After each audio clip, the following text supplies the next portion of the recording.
Présent au cœur du triangle Saint-Dizier, Bar-le-Duc, Vitry-le-François, Gaillard Medical Service propose la location et la vente de matériel médical. Medical Service Laura, bonjour. Spécialiste dans le transport sanitaire de personnes depuis plus de 40 ans, l'équipe est à votre écoute pour vos transports urgents ou programmés. Venez découvrir les locaux de Gaillard Medical Service lors des portes ouvertes organisées le 20 avril à Saint-Dizier. Toute cette semaine, participe au jeu concours Puissance Télévision pour tenter de gagner ton bon d'achat au Festiquet de Saint-Dizier, qui aura lieu le 30 avril. Alors joue dès maintenant sur puissancetélévision.fr et sur notre application mobile. Jeu organisé du 17 au 21 avril, sans obligation d'achat, en partenariat avec l'association culturelle turque de Saint-Dizier.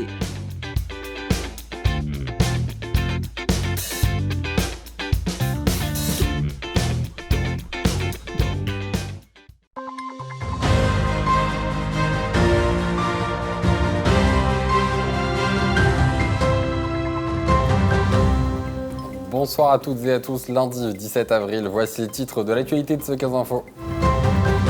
Qui sera la future Miss Haute-Marne? Les premiers castings se sont tenus ce week-end. Les 10 km de Saint-Dizier reviennent le 13 mai, les inscriptions sont ouvertes. Du sport, toujours avec la 27e édition de la Ronde des Vergers, c'était ce week-end à Vatronville.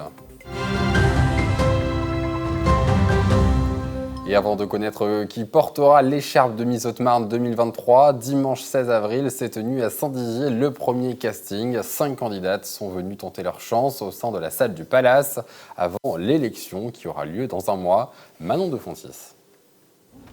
Shooting photo, passage de la toise, test de culture générale ou encore entretien individuel, rien n'a échappé aux candidates à l'élection Miss Haute-Marne. Les sélections départementales pour le célèbre concours de beauté ont eu lieu ce dimanche à Saint-Dizier.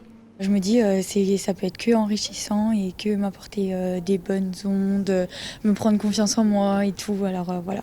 C'est une expérience qui me fera prendre confiance en moi parce que je suis assez timide et réservée et en fait c'est vrai que ça met les personnes, ça met à l'aise la personne. C'est une expérience et on rencontre de nouvelles personnes et c'est super. Pour découvrir un univers que je ne connaissais pas et pour faire de nouvelles rencontres. Et puis je trouve que c'est bon enfant et on peut on partage un peu les mêmes valeurs, on aime bien la beauté, les robes, donc je trouve que c'est une belle expérience. Une belle expérience où toutes les candidates ont leur chance.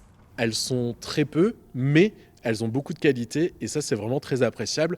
On a pu découvrir 5 jeunes femmes très différentes avec des parcours différents et très inspirantes. On voit qu'elles ont la tête sur les épaules, qu'elles savent exactement ce qu'elles veulent. Et nous, on sera là pour les accompagner parce que ça peut être un peu stressant, mais un très très beau potentiel, on a une belle promotion.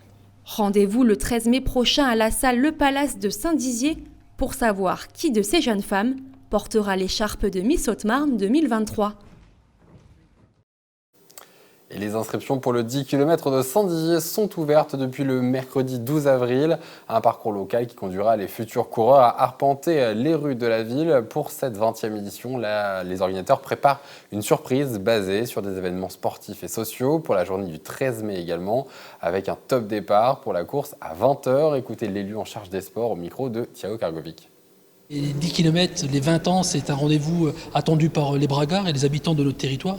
C'est une grande fête familiale, populaire, mais dans le sens noble du terme.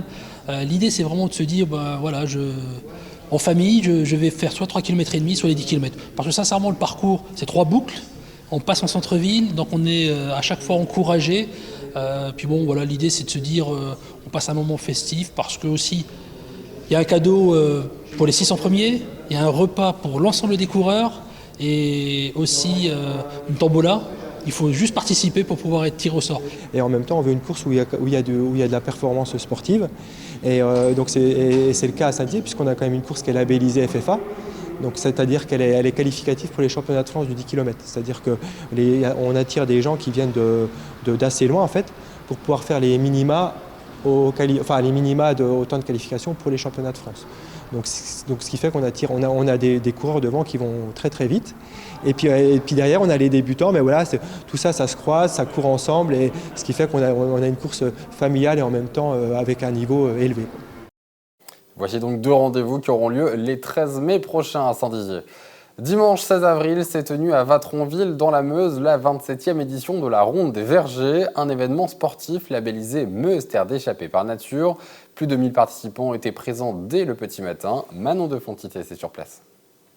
Cyclistes et marcheurs se sont côtoyés dimanche matin à l'occasion de la 27e édition de la Ronde des Vergers. Une course en plein cœur de la nature meusienne organisée par l'association de loisirs de Vatronville. Du coup, on a appelé ça la Ronde des Vergers parce que justement, tout autour de nous, donc vous voyez les vergers qui sont en fleurs. Et donc, on part de Vatronville, on fait une boucle dans les vergers, dans les petits bois qui sont aux alentours, et on revient sur Vatronville. Donc voilà, d'où le nom, la Ronde. Un événement familial et convivial qui a rassemblé plus de 1000 personnes. Super, parti pour le 45, tôt le matin. On s'est un petit peu planté de parcours. On se retrouve sur le 35 un petit peu plus tôt que prévu. Mais sinon, bon parcours. C'était très bien. Et on a eu une chance inouïe, c'est qu'il n'y ait pas plu. Voilà. En plus, c'est un circuit, on a fait déjà l'année dernière, c'est un autre circuit cette année. Donc, très bonne organisation. Pour la première fois, cette course est labellisée Meuse Terre d'échappée par nature. Une marque créée dans le cadre du label Terre de Jeux 2024 afin de promouvoir les sports de nature. C'est vraiment pour valoriser le sport à quelques mois des Jeux Olympiques, mais également les atouts de notre département en lien avec la nature et avec le cadre de vie. On voit aujourd'hui les arbres fruitiers en fleurs sous cet événement des Côtes de Meuse, c'est le deuxième. On voit également l'importance de la forêt sur notre territoire et c'est ce qu'on veut mettre en avant pour donner encore plus d'attractivité à notre département. D'autres événements labellisés Meuse Terre d'échappée par nature auront lieu prochainement. Rendez-vous le 21 mai pour la grande traversée de l'Argonne. Et voilà, c'est la fin de cette édition. Merci de l'avoir suivi. Tout de suite, vos prévisions météo de demain. Excellente soirée à tous sur Puissance Télévisions. Toute l'actualité qui vous concerne, à voir et à revoir dès maintenant sur puissancetélévision.fr et sur notre application mobile.